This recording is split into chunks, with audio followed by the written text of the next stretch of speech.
All right. Welcome to Mad Dodge Productions, and this is the first episode of. I don't know. It's a working title, Mad's Debates. I don't know. What do you guys think? Maybe a different name would be better. Yeah, that's dangerously close to masturbates. Yeah, I was about to Yeah. say. Yeah, that's not good.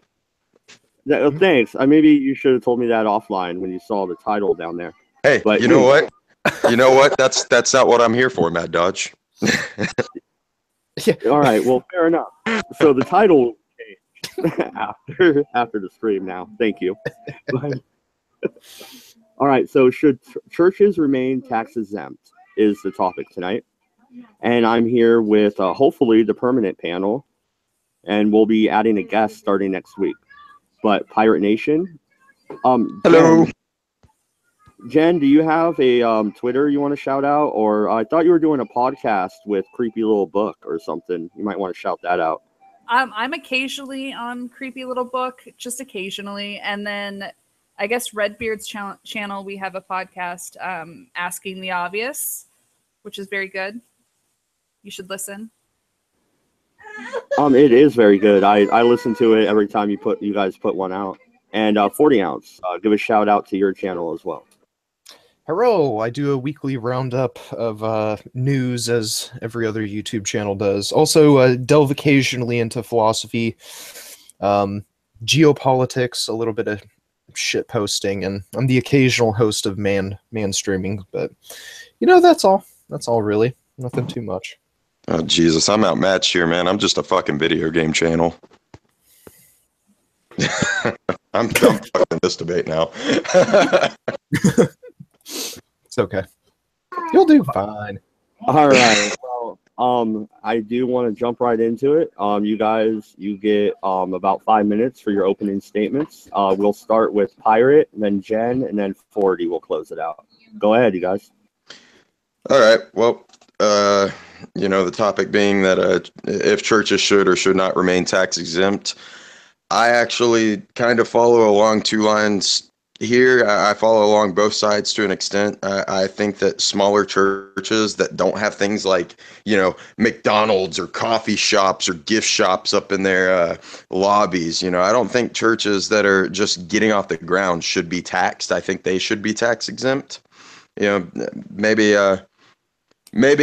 off of the standard of a congregation limit, the size of your congregation determines whether or not you fall under tax exemption. It's just a working idea of mine with that one. But these bigger churches, though, these ones that have TV shows on, your standard little network cable television or whatever, I don't think they should remain tax exempt. They seem to be doing really well, and I think that they could stand to contribute to the nation, to the society, a little bit better than what they actually do. Because I've been to a couple of these bigger churches. They're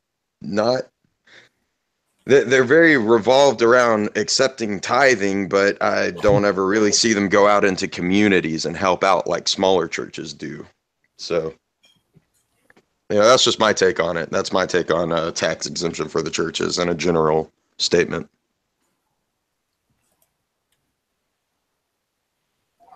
All right, Jen, your opening statement. So my stance is basically that taxing churches is the most libertarian thing that you can do. You're essentially taking money from a person or a group based on their beliefs, religious beliefs. If you were to put taxation on churches, you would not be hurting the big churches. You would be hurting the smaller churches that are struggling to get by.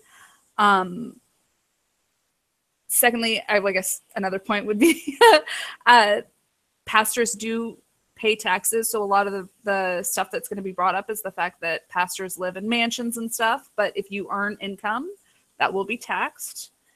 And just that overall, the people that are trying to do good, like the smaller churches, like the 95% of the churches that aren't mega churches are the ones that are going to be hurt, and those communities are the ones that are going to be hurt. The people that are just trying to put out the message. And any sort of government involvement in religion is against the Constitution. The end.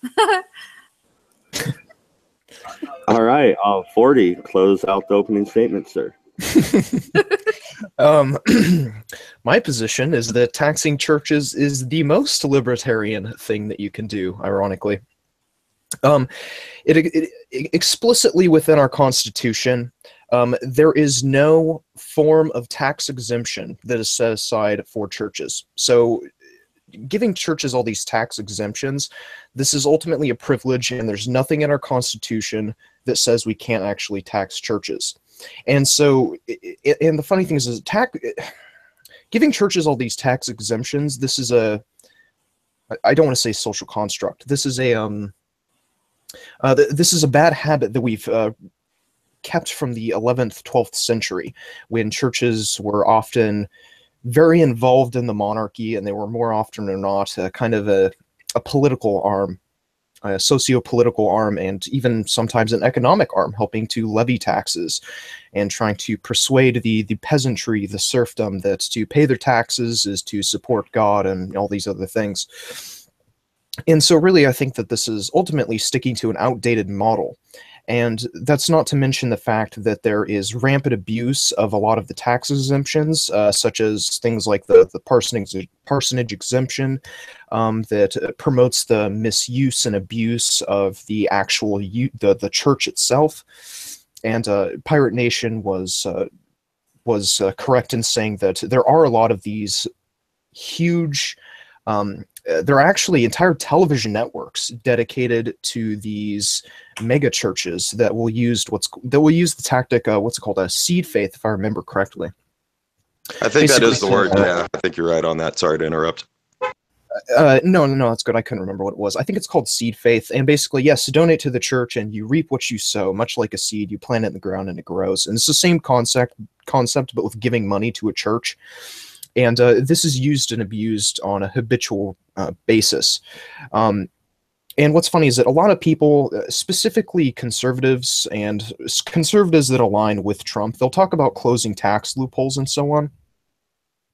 And this is a major, major tax loophole. And it's worse than probably any of these corporate tax loopholes. And it just strictly due to the ease and availability at which these can be used and abused, specifically by religions like Scientology. There's the Church of the Jedi. There's what's it called, Nuwabinism. There's the creativity movement, the Church of Euthanasia. There's the Church of Satan. All of which these churches, quote unquote, habitually abuse these tax exemptions and these standards. And there are standards even on the federal, state, and local level to actually entirely skirt property income and in some cases sales tax, but that's not as common. And there's upward of $700 billion in just property that isn't being taxed in the United States due to the fact that you can so easily skirt these laws. I mean, I could go on forever, but I'll end it there because I threw out a bunch of shit. But all right. Yeah, no, and I would like to post the first question. We'll go back down the line through the same order. If you do tax the churches or don't, either way, where do you consider a church that starts and where does it end? So is Scientology a church? Should it be tax exempt? Should it be taxed? What about paganism? What about any of these other cults that might pop up? Heaven's Gate. Should they be tax exempt? Where do you define a church and just a corporation, so to say? Was that a question for me? That was a question for all of you down the line. Yeah, go ahead, Pirate. Fuck me. Okay. Can you? Sorry, man. Can I get that first half of that question repeated? Somebody walked in and started fucking talking to me. I told them I was in the middle of a fucking stream. No, okay. So to put it really short this time, when do you define a church? Can Heaven's Gate, a cult, be considered a church? What about Scientology? What about paganism, etc.? I define a church as a church when they have a congregation, a following. They're following their congregation, whatever you want to call it. And I guess that they have a place to meet together to congregate. It doesn't necessarily have to be something that they own, because I've been to plenty of churches that have rented out spaces while they actually are working on getting a church for them built. I don't consider a building to necessarily make them a church, but as long as they're meeting, congregating for their religious purposes, that's when I define them as a church. It doesn't, if you want to call something a cult, uh, I would more so base a cult on something like people. Take what's his name? What's his name? Joseph Smith of the Mormons. What he started was a cult. Okay, they were all following his words and leaning on his words and his words only. Okay, as opposed to a text that was written by multiple people. And yeah, sure, it's been, I know, Bible, Quran, all of that's been messed with by church leaders and all that. Fuck all that nonsense right now. I'm talking about what Joseph Smith did was he set a bunch of rules. As a singular person, he set a bunch of rules and created a quote unquote religion. What he started with was a cult because they simply lingered on Joseph Smith's words. Now, Mormonism, you can kind of say that, yes, some of them still are kind of cultish and follow, everything Joseph Smith said to the letter. And then some of them, they just call themselves Mormons, but they act and believe like regular Christians do. So I'm not really sure why they label themselves that way. But it's evolved. It's evolved from a cult to a religion, yes. Yeah, not to interrupt or control the conversation because I'm here to moderate. But are you saying that you would allow tax exemptions for some Mormons and not others? Would you also do that to the Muslim faith? Yes. So yes, this is a standing of mine across all faiths, all religions for the tax exemption, is that if until you reach a certain size, that's when I say, okay, now you should start being taxed, because you're obviously making plenty of money. You've been able to upgrade your mosque, your church, whatever you want, you're worshiping in. You've been able to upgrade it set amount of times. You've been able to do this. You've got a certain income and coming in for your church every single week. So yes, now you should be taxed because now you're able to afford that tax. That's something that I really think about, is like whether or not they're going to be able to afford it. All right, Jen, your response? I just think of it as being a group that congregates to either discuss or practice a belief system. That's it. Okay, well, to elaborate on that, like I did with Pirate, so you're saying any faith. So yeah, I went online and got ordained. That way I could do a marriage ceremony for friends of mine a few years ago. Can I now create a church in my home and then neglect property taxes because it's a synagogue now? Are you actively practicing in your house? Well, for tax purposes, I definitely would. I think that's a little bit different. You have to have kind of a general terminology for it. I think that somebody who just has a couple friends come over and talk about I don't know, I think that there's a spaghetti monster, yada, yada, that wouldn't necessarily be a church. But if you were to have something like Scientology, you have to define it so broadly because they're trying to pass themselves off, or at least for a while they were trying to pass themselves off, not as a church, but as a belief.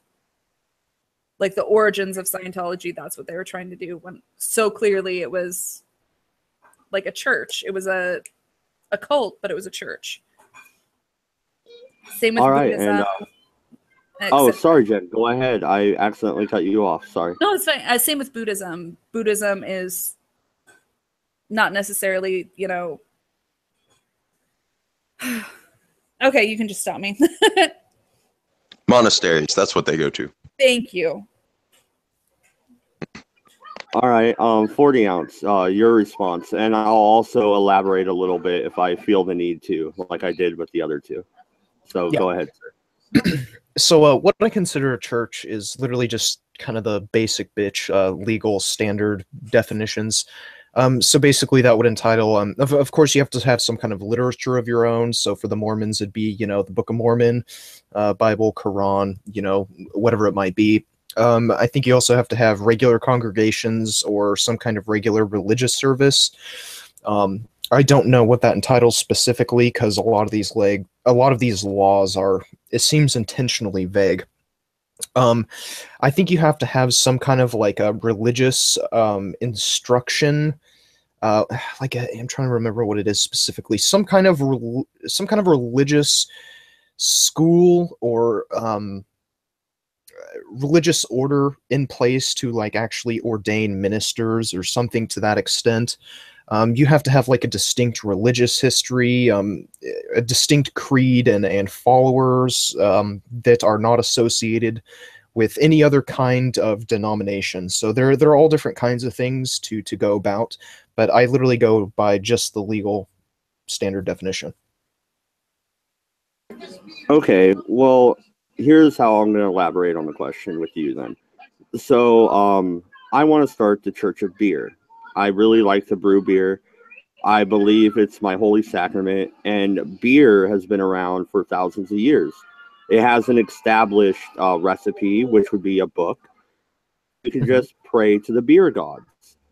Now, should I be tax exempt or should I be taxed for that religion?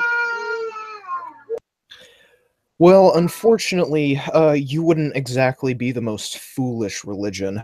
But as long as you adhere to, it pains me to say this, it does, but as long as you adhere to the legal structure of I think it's the IRS that deals with this kind of stuff. As long as you have a distinct religious history, so it could be studying the beer that the ancient Egyptians brewed, and this is the closest we can come to God because it is, it is the oldest beer recipe we can find, and so forth. As long as you have some kind of official doctrine to study, as long as you can ordain priests and establish some.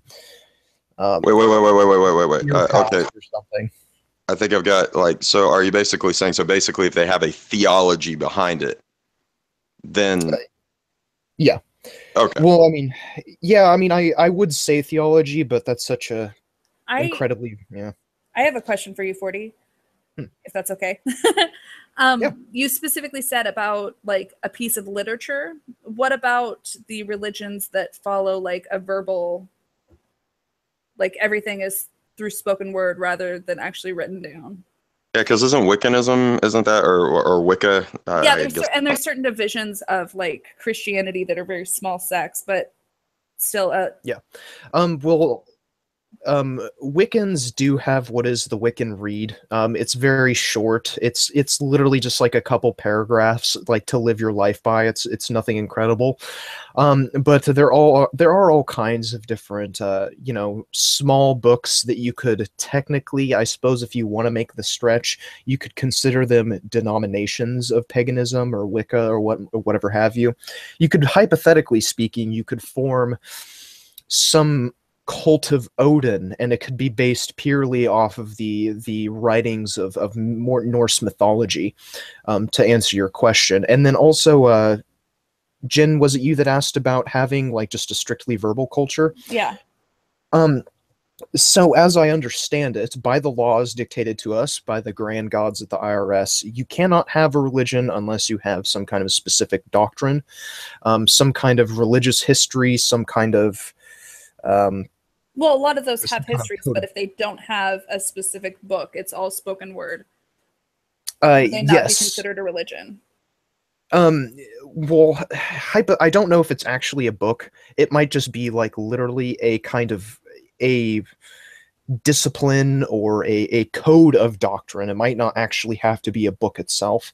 But as far as I understand it, as long as you can write down your oral histories to an extent, that would certify you to become an actual religion.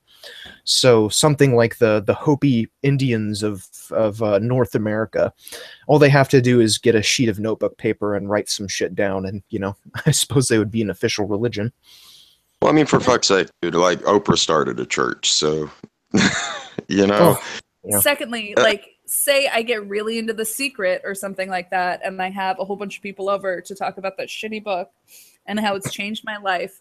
Does that qualify as a religion for you? I don't know what The Secret is, but again, It's adhering. a shitty, like, self-help book that everybody got into, like, when you were probably 8. All right, that sounds like fucking cancer. It But is. It is. But people got super into it, and like everybody would share, just kind of like a religion. Everybody would share their book and have little talks and stuff like that. I had an aunt that did that. yeah, So would and that be qualified as a religion? well, that I mean, to be frank, this is one of the reasons why I would stand by taxing religion, because you can pull a religion out of your ass, just like you simply did right then. You could probably justify the fact that this book is a doctrine. It has a religious history of people gathering, some hens gathering around a table and gossiping about how this book changed their life. They have regular congregations, and it's technically a literature of its own. You can have some ordained minister of fields, or something like this, and you would be able to technically found a religion. Yes. All right. On that note, if the kids aren't being too loud, I'll go to my next question. So, here on the website that I looked up this topic from, they got the pro and con arguments. So, does exempting churches from taxation uphold the separation of church and state, or does it violate it? And that is one of the first arguments they pose on this website. I would like to hear your arguments to that. Go ahead, Pirate, and then Jen, and then 40. Sorry, what number is that before we start? I don't know. Oh, it's at the very top. It's the first pro and con argument. Oh, I see. Okay. And I will give you guys in the chat the website here in a second. Crack one I'm going to bounce out real quick and go use the restroom. So you guys go ahead and argue over that, please. I'll be gone like 30 seconds. Okay. Also, you are roboting. Yeah, you're roboting. Sorry, man. So, okay. God, give me a second. Let me collect thoughts on that one. Do you want to just pretend like we talked about it? Then when he comes back, we're like, hey, we're done. Yeah, we're done. Next question.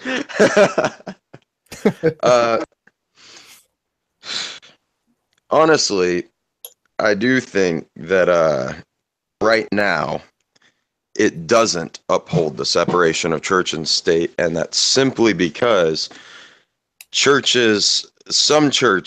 religious leaders have their hands in our political system. Okay.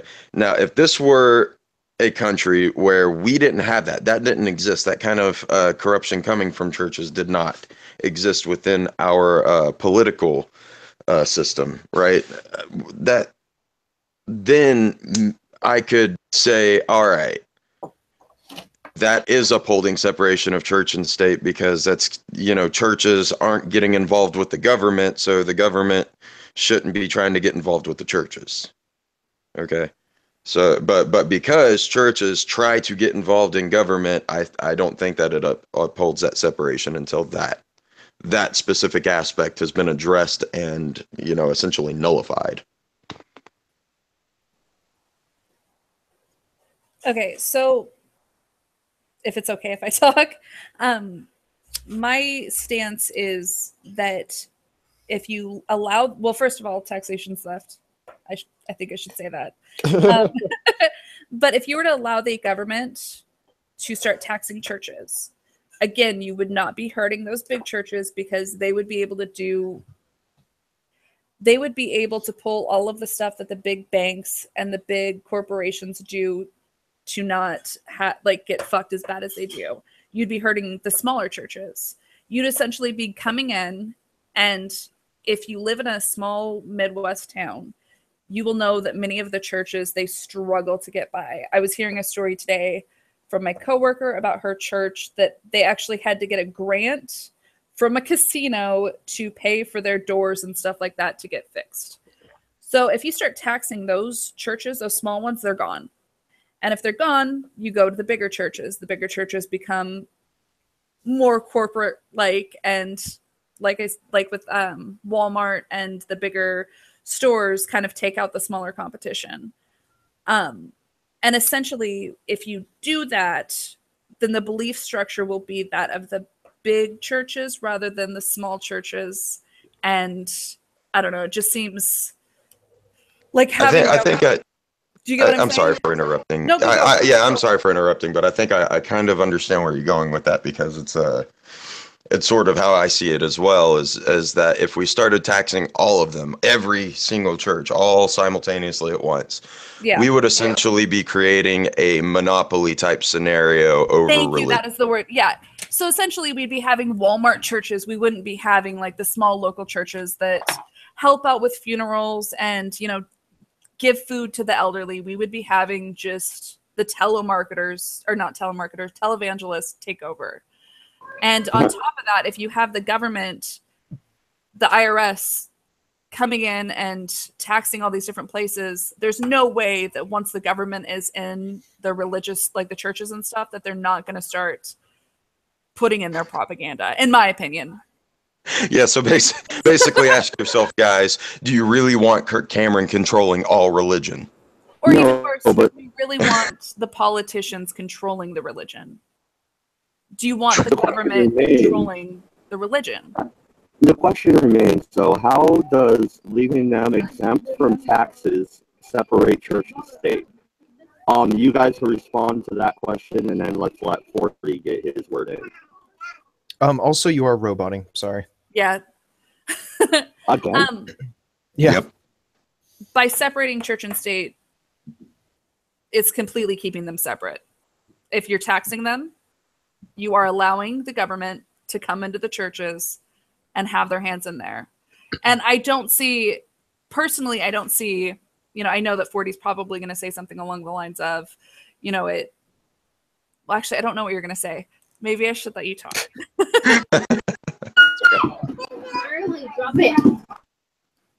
You can finish your point, Jen, Okay, well, unless you're done.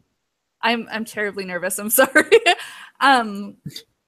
So I don't think that by having government involved, I don't see that how taxation would not be like coming into churches. Like, I don't see that if you were to tax them, there would be, like, they would become one. Like, it wouldn't, you would, I don't know. But can And you so- agree that churches in today's society, like some of them, not all of them, obviously, but that there are churches out there that try to meddle in our political system? Oh, I totally agree with that. But again, think of it the other way. You know, if we have like the IRS and you have like politicians involved in the churches, it feels to me like it will start becoming corrupt. You will corrupt the churches. The government will get whatever message that they want. And rather than have like the small sects, like I said, you take those out with taxation, all of those would be shut down. And you'd have big churches that are promoting big government. The end. I'm All sorry, 40. Please don't wreck me. No, it's all good. No, it's fine. Let me read. All right, so tax exemptions for churches. So basically, does it violate the separation of church and state to basically give these churches some form of tax exemption? And I would argue that it actually does. Off the top of my head, there is a ruling. I can't remember what it is or what it entitles, but there is a ruling that says tax exemptions have the same kind of economic swing as like grants and everything like that. So the problem is that government is already inside of churches, because legally speaking, by these legally terms, the churches are already getting what is legally considered subsidies, and so the churches are already receiving subsidies, and the government is already inside of churches. So I would say that this does in fact violate the separation of church and state. seeing as how the government is supposed to entirely divorce itself and it's supposed to treat churches as a kind of entity of its own, separate from the government, seeing as how we're not legally considered a theocracy.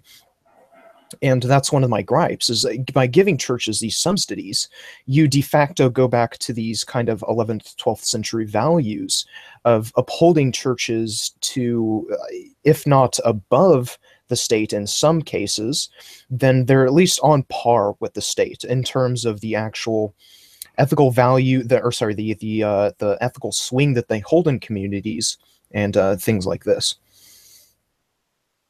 Okay, well then my question would be, why does the state regulate marriage? Oh, I don't think they should. Yeah, I don't think they should either. I'm completely Yeah, I think we're all in agreement on that one. Yeah. Well, does that not violate the separation of church and state in of itself? Yeah, The it regulation of marriage. Yeah, it does. Yeah. Yeah, I think it does. I mean, even if you get married in a courthouse, they make you get married like it's like the religious words that you speak. It's not, they say like, union of God or something like that. Yeah, it totally bad. All right, and Jennifer, yeah. in the chat, you actually got directly asked a question. So, Weltschmidt's stories at Jennifer, but the Vatican is one of, or maybe the biggest company on the planet.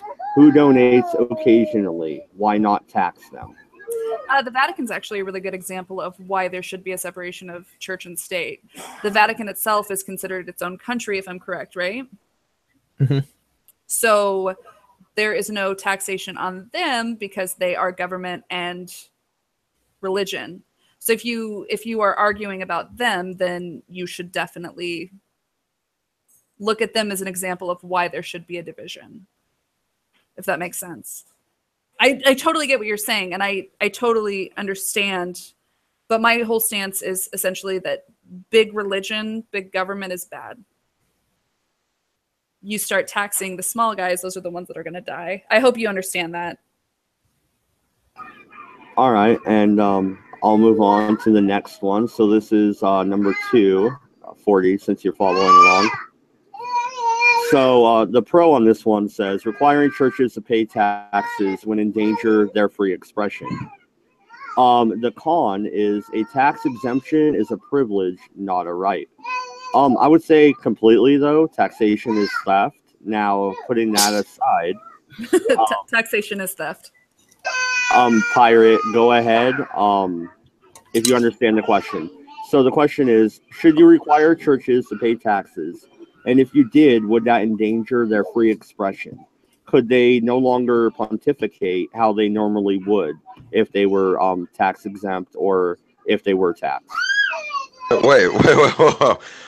So the argument is that it would essentially hinder them from being able to express. How the fuck would taxing them hinder them from being able to express themselves a certain way? There's no law in taxing. Okay, say we do pass a law that says, okay, now all churches have to pay taxes. Where on earth would we be able to even begin to pull from that particular law that a church cannot practice a specific way simply because they have to pay taxes? That makes no fucking sense whatsoever to me. I'm sorry. I'm not for taxing churches, at least not the small ones, like I said. The big ones, yeah, because I think those guys are just a bunch of fucking hypocritical assholes, but whatever. Well, can I clarify kind of where it would make sense, though? If you are a church with a belief... Sorry, I'm so sorry. Is that okay, Pirate? Yeah, no, go for it.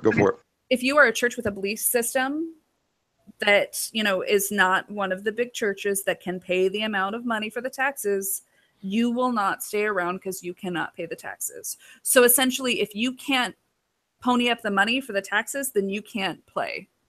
That's how it would infringe on your practice. Does that make sense? So you're saying, oh, okay. I'm kind of getting your train of thought there. Where you're saying that is because religion would be monopolized by taxation, uh, churches that didn't preach the popular views would die off. Exactly. There, okay, so if they wanted to thrive, they would have to practice a certain way. Yes.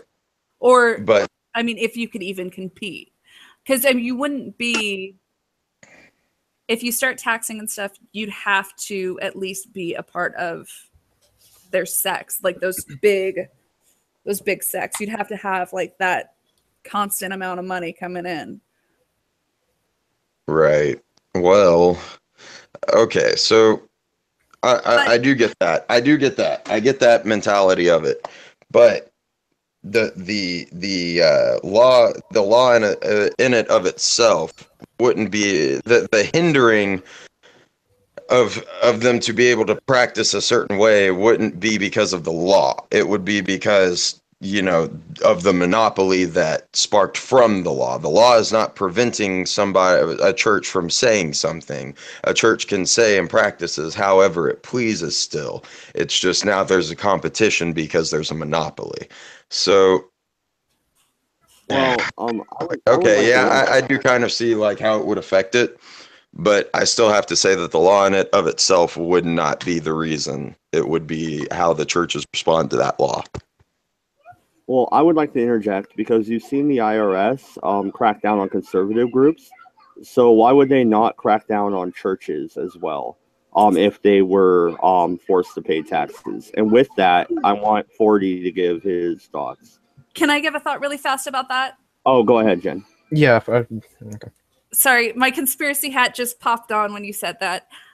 So that's another thing. If you have somebody in power who doesn't like a certain belief system, say you are, you know, I don't know, a hardcore Christian, and you're like, I really don't like those Catholics, or I really don't, even though Catholics are Christian too, but I don't like that sect. I don't like how they believe. I don't like how they practice. Or I don't like Jews, or I don't like Muslims. You can be like, you know what? Let's tax them more, or let's audit them more. I think that would be more of an IRS thing, is let's audit them as much as we can until they go away. That's all. Okay, and go ahead, 40. So as I understand it, the question basically says, taxing churches would endanger their free expression, and it would violate the first exercise clause of the First Amendment of the U.S. Constitution. Okay, I think I understand this slightly. So here's the thing, though. If I remember correctly, there is actually an amendment. There's an amendment, what was it called?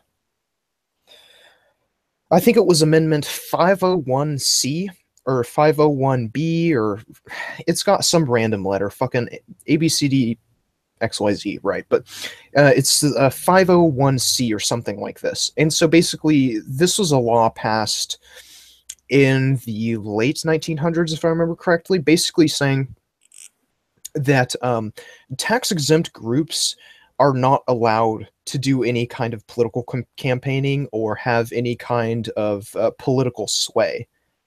This is if I understand the question correctly, or even the context that this is supposed to be in concerning quote-unquote free expression. But the thing is that these groups are not supposed to have free expression due to the fact that they're granted so many tax exemptions. But the problem is that they consistently violate this law, actually. There are massive moral divisions, as we know, between, say, your average Republican and your average Democrat. And your average Republican, you know, let's just say for argument's sake, goes to church, as this is typically the case. Christians are overtly Republican, and usually when you go to these churches, and I've gone to church myself, so this is not exactly anecdotal evidence, and this is this hits very close to home in terms of actual facts. You will more often than not see very keen interpretations of like biblical allegories and stories and everything like that are actually meant to reinforce political beliefs, or to even in some case push political agendas that might even favor the churches in this specific instance. And there's actually a group, it was actually a very famous thing that happened in 2011. It was called the ADF. I think it's like the Alliance Defense Foundation or Alliance Defense Fund. And it actually encouraged pastors to defy this 501c law, this amendment to the First Amendment, and basically it was like nationwide, like 500 plus people, pastors specifically, decided to actually speak out publicly and start including things like political messages in their sermons. And keep in mind, these are just the big people that speak out, right? This isn't even concerning the small local mom and pop churches, quote unquote, as it were. And you listen to any Christian talk radio show or any, like some of these networks that a lot of these evangelical televangelist preachers are on.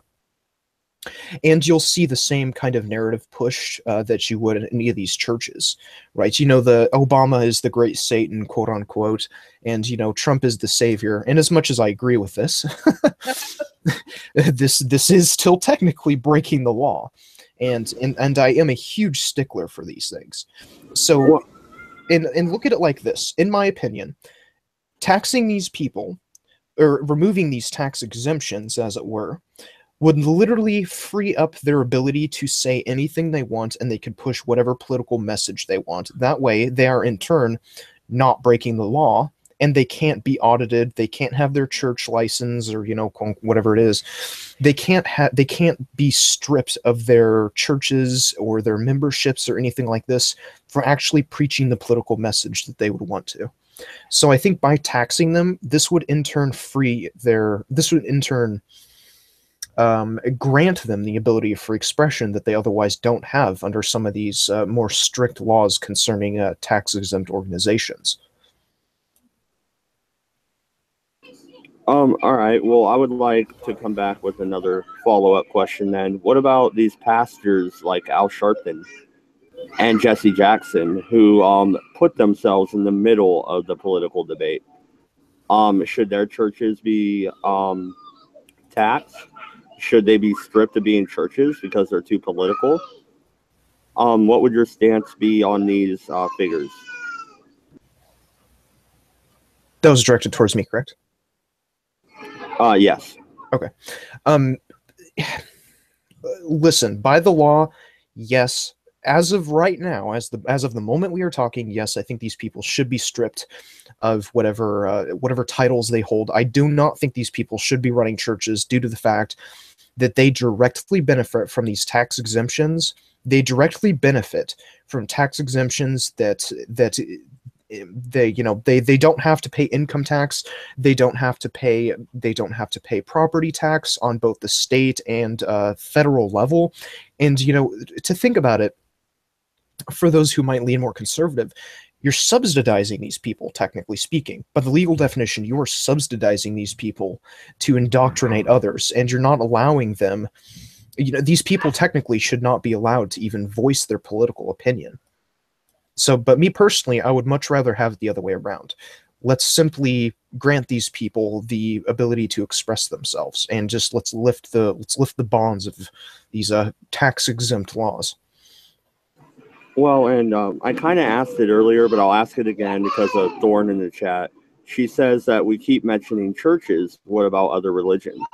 So do you consider a synagogue the same as a church? Do you consider oh my God, hold on. A Wiccan gathering in the woods the same as a church ceremony? And we'll go down the line. Pirate, are all of these churches or gatherings, mosques, are they all equal? Are they all the same? In terms of law, yes, I would view them all the same. In terms of theology, no, they're not all the same. But yeah, in terms of like what we're talking about, the taxation, yes, I'm viewing them all equally. I'm not just speaking about Christian churches. I'm speaking about Islamic mosques, Buddhist monasteries, synagogues, like you said. Yeah, all that shit. All of it. Ditto. Yeah, they're all, any religious group is is viewed all the same if you're going to tax them or not tax them. And if I could get a chance after 40 responds to respond what he was saying previously, that would be nice. Yeah. Yeah. Go. Yeah. 40. Go ahead, and then Jen, have your rebuttal. Absolutely. Yeah. So actually, this is something that actually really does piss me off quite a bit. I studied in depth Satanism for quite some time. Now, for those who aren't familiar, if you would like to join the Church of Satan, you have to make a $200 check and or a PayPal order to their headquarters in Los Angeles. Now, the funny thing is that the Church of Satan benefits directly from a lot of these tax exemptions. So no income tax for some of these people, and no property tax for any of these these headquarters, because they're considered quote unquote churches, right, of Satan. So they dupe people into their kind of religious or rather anti-religious leanings. They use, I don't want to say seed faith, but they take advantage in a very similar manner. They take advantage of stupid people. Just like, yes, send us $200 and we'll send you literally a laminated piece of paper, a laminated card in the mail saying you were an official Church of Satan member. And they get away with very much the same things that a lot of these mega churches do, and that actually pisses me off a lot. And that is one of the reasons I can't stand them, honestly, the Church of Satan. They're such a group of slimy individuals. And so I would like very much to tax them. But yes, it goes for literally all of these groups. As for groups like paganism and everything, you don't typically see quote-unquote official branches of paganism due to the fact that it's just simply not that popular, and they just seem to be lazy and not wanting to file paperwork to the IRS, I guess. Sorry. All right. No, Jen, your rebuttal for 40's comments earlier. Go ahead. So specifically with the Al Sharpton stuff, you said that you would revoke their license. And that sounds a whole lot like censorship. Don't get me wrong, I don't like him or a lot of the stuff that he does, or I can't remember who the other person was. I don't agree with them on a political or Jesse Jackson. Jesse Jackson, thank you, sir. I don't agree with them on a religious or political sense, and I do think that they are just doing it for the money. But essentially, by taking away their license, you are taking away their freedom of speech or their freedom to practice their religion, which is what we were talking about. Not freedom of speech, sorry. The freedom to practice their religion and their freedom to do that. I don't think that's taking their freedom to practice their religion. They can go and practice their religion at any other church. He was saying, based on their political stances, that he would take away their license or whatever, their ability to practice their religion, their stance. Their ability to be a church, not their ability to practice their religion. Yeah. But if you say we're in this taxation sort of world, if they are having a political stance and you take away their quote unquote license, they would not be able to practice. If I take away your driver's license, you would not be able to drive a car. And you would be doing that specifically based on their political stance and how outspoken they are politically. And if you were to do that, you would see what we're seeing on YouTube, which is somebody who's opposed to your view and say they're against, Trump or whatever, they're totally pro Clinton, blah, blah, blah. And they decide to take away people who don't believe their way, their license to practice religion. That's what we could get into. That's why I don't know. Yeah. Well, no, that is exactly what I'm saying. That is exactly what I'm saying. And that's why I would like to strip them of tax exemption. Is when you do strip them of tax exemption, then they are no longer privy to these laws, and then they could, in fact, voice their opinion. Okay, so what you were saying wasn't necessarily based on their political affiliation and how they are using their stance to get money and kind of how they're a sham. Yeah. That you would not take their quote-unquote license to have a church away. No, I personally, I would not want... No, it's all good. Personally, I would not want to do this. I wouldn't want to strip someone of the ability to go about and found their church of beer and preach about how libertarianism is the one true red pill to red pill them all, But that is specifically why I would want to tax them, because then they would no longer be privy to tax exemptions and they would no longer be violating the law, technically speaking. Well, I do want to say 40 just got extra points with the moderator. Just full disclosure. No, but moving on to the next question. So, churches earn their tax exemption by contributing to the public good. Or do churches receive special treatment from the IRS beyond what other nonprofits receive? And favoritism is unconstitutional. Which side would you find people fall on? Start with you once again, Pirate. Oh, it just kind of depends on what church you're talking about, because some churches, I would say that the smaller churches that do go out into the neighborhoods, that are helping the homeless, that are cleaning up the streets, I've been to these churches that do these things, and I think that they, with the amount of work that they're putting into their communities, that they themselves would be earning the tax exemption. But then, like I said before, these mega churches, I live actually, or not anymore, but I did live pretty close to one of these mega churches that it has like a freaking McDonald's up in there or something, man. They don't go out into the public. They don't go and help the homeless. They turn away people that they don't think look right to be in their congregation. Not even necessarily based off of what people believe. They will turn people away based on how they look. So there are churches out there that I do believe are in it, and then there are churches out there that are complete sham shows that are just in it for the money, and I don't think that they've earned it. I think that they need to be taxed out the fucking ass for what they've done. So I think that the majority of churches that you're going to have, because like I said, most churches aren't the mega churches. They're the smaller ones. Those ones earn it. When I lived on the West Coast, I worked at an apartment complex, and you'd have people that would hit hard times, and it wasn't, the government that would help them out if they lost their job. It was these churches, medium-sized churches, not small ones, that would pay rent because they didn't want these people to go on the streets, that would clothe people. And on top of that, if you were to look at my experience with somebody whose house burnt down or their apartment got set on fire, it was the churches that helped them, not the Red Cross or any places like that. And I think that if you were to look in, where the hurricanes have been hitting, I bet a lot of churches have been doing a lot of good, whereas places like the Red Cross, it's questionable.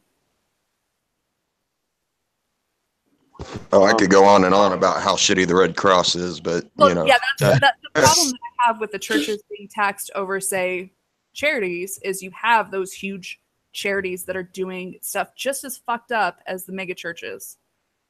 So, also taxation is theft. All right, well, 40, your turn. I was actually, can you restate the question, please? Yes, sir. So, churches, the pro is churches earn their tax exemption by contributing to the public good, with charities and food banks, stuff like that. Or do churches receive special treatment from the IRS beyond what other nonprofits receive? And favoritism is unconstitutional, correct?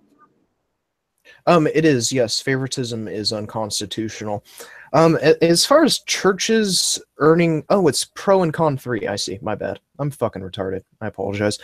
Right. So as far as churches earning their tax exemption by contributing to public good, this is true That a lot, no one can deny this. If you were to deny this, you would be just mentally inept. This would be a fallacy to deny that churches do not do good in just specifically the United States we're talking here. But this is, again, this is relegated. The good that churches do, this is relegated to the small and medium-sized churches who would, in my eyes, earn these exemptions if we were to have any in the first place, due to the fact that these would technically be considered, under most other laws, these would be considered non-profit organizations, due to the fact that they're just simply the kind of work that they're actually involved in. Like you said, Jen, helping people pay rent and, taking care of people when they're truly down and out, their house is burned down or whatever the case may be. But it's worth noting that, when talking about congregations and when talking or size of congregations, when talking about just the amount of churches in the United States, and again, churches meaning, temples, synagogues, blah, blah, blah, whatever you want to include, it's actually a relatively, I don't want to say small because it's not small, but it's less than 50% of these quote unquote churches in general that are actually doing public good, much less doing public good on a habitual basis. That is, at a bare minimum saying like once a month, go to food shelter and feed people or whatever it might be. But it is very true that churches actually do receive special treatment from the IRS. A lot of the laws actually concerning tax exemptions specifically for religions are purposely vague in a lot of cases, and that's how you end up with a lot of these bunk religions that I had mentioned previously, like a Nuwabinism or whatever it is. Nuwabinism is an offshoot of basically an Afrocentric kind of Islamic movement. And the leader's in jail for peddling drugs and also tittling children, rather. There's the Church of the Jedi and Scientology and the Church of Satan that are obviously fake religions that are going about using these tax exemptions. Granted, we're not exactly talking about small groups of people here. There are massive groups of people taking advantage of these tax exemptions. And that's not to mention the fact that there are actually special forms. I can't list any off the top of my head, but there are special forms that actually allow these people to skirt income and property tax at the federal and state level. And that's why I mentioned those specifically, because there are specific tax forms to fill out that excludes you from a lot of these taxes that say private charities and everything like that are not excluded from. A lot of private charities don't get to fill out the same tax forms that churches do. And so technically speaking, charities actually do pay more in taxes than churches do per capita. But that's all. Sorry. All right, and I said I wanted to keep it around an hour, so I think it's time for closing statements. And I am doing a red eye here soon. It is my birthday, so I'll be drinking some whiskey. It should be fun. So happy birthday! Yeah, happy birthday, fuckface. So let's start with Pirate. Your closing statement, sir. Well, my closing statement would be, like I said, I think that these churches with these smaller churches, smaller congregations, that they should remain tax exempt for the simple fact that we don't want to monopolize religion. We just don't. That doesn't bode well for either the nation or religion itself. I don't think anybody would benefit from that other than, greedy, money-grubbing, like, assholes. Like the mega churches, which I think the mega churches need to be taxed because they haven't pulled their weight. They've gotten a big crowd to come into their little auditorium, their stadiums, some of them, for God's sakes. And they've gotten these people to come in, look really nice for the TV, the cameras, and they get to preach and preach and preach and put their political views out there. Man, No, fuck those guys. Those guys do deserve the taxation. They do need to be taxed. They can afford to pay it. It's another. It's basically like looking at a mirror of how society nowadays tends to work, where the rich are trying to suppress the poor. All right, that's what I would see taxing all churches would be like, and that's the way I see churches now when they're not all taxed, because these bigger churches are still taking advantage of things like the subsidies. So, yep, tax the big churches, don't tax the small churches, and yeah. Go team. Yeah, I just want to say thank you very much, Pirate. Jen, your closing argument. Happy birthday. And I would like to say that taxation is theft. On top of that, I think about it like this. Regardless of how you believe and what you believe, if you give your money to the church with the hope that the church has the best intentions, if you believe that they are using that money for good, what is the difference between that and giving money to, say, I don't know, a child, hoping that they do good with that? Are you going to start taxing what I get? Well, I guess you would, wouldn't you? So the people want the money to go to the church. They don't want it to go to the roads or people's health care or whatever. They specifically want it to go to the church and be used for the church. And if you have the government, the IRS, come in and take that money, then it's not being used how it's supposed to be. It's not being used how the person who earned that money and had their income taxed already, how they want that money used, if that makes sense. Yeah, go team. All right. Thank you for the happy birthday, Jen. I appreciate it. 40, your closing statement, sir.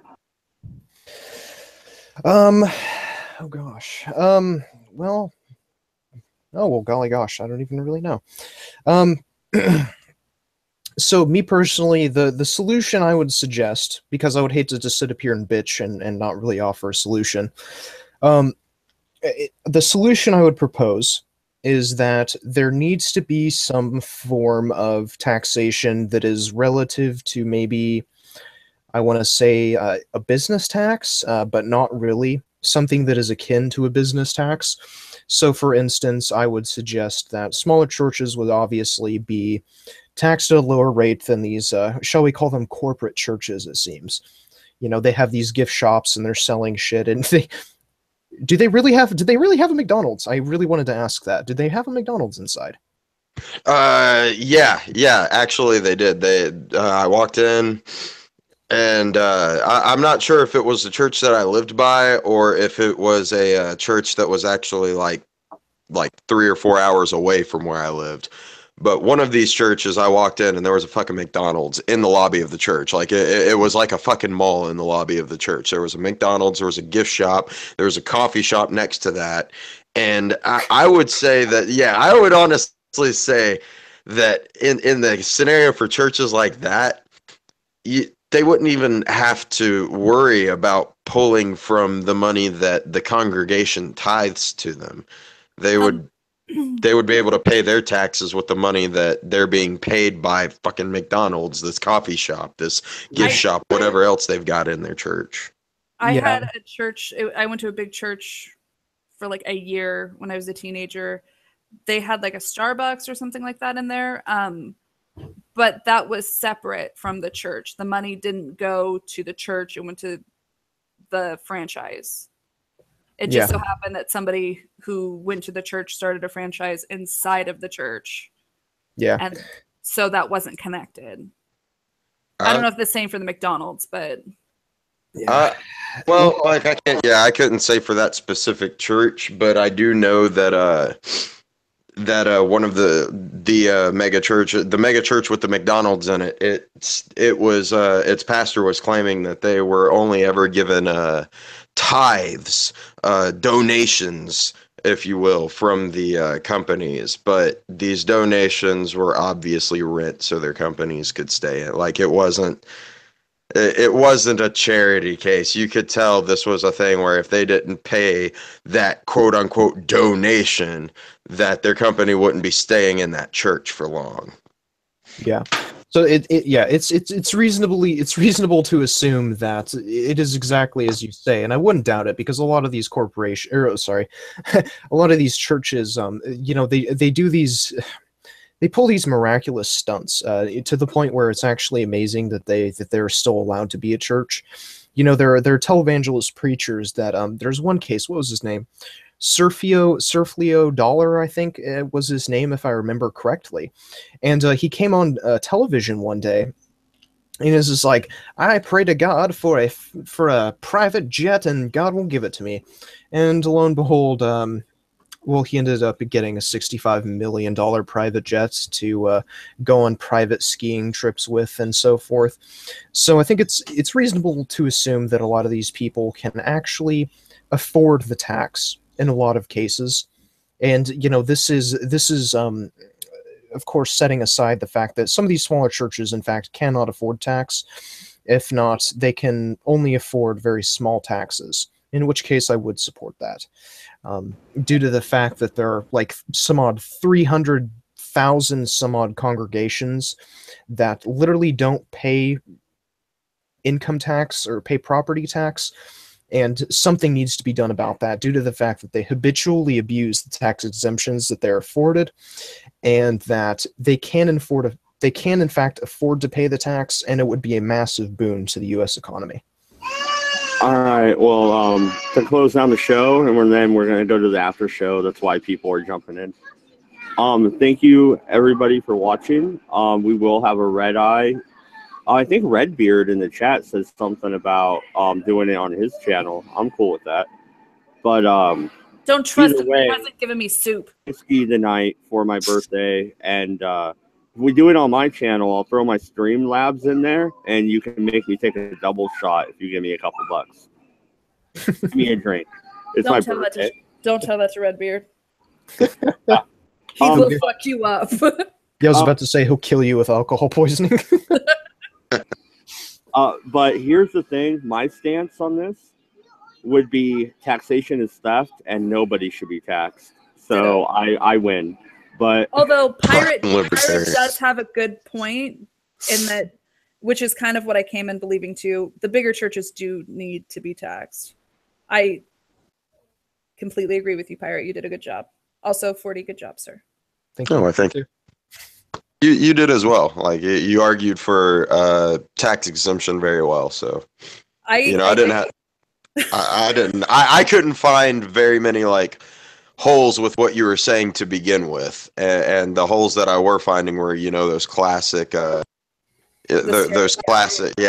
shit that you just don't even want to get into by this point because it's been rehashed and it's been said so many fucking times. Well, no, and I'm going to shut down the broadcast though. So thank you everybody for watching. We will have a drunk stream shortly. I'm waiting on my bottle to get here. I do have beer, but thank you very much. And next week we will have a new topic. I hope the same panel, plus a guest. Yes. So I'll keep you guys posted on that. Thank you. Maybe this British fucking cabbage will join us.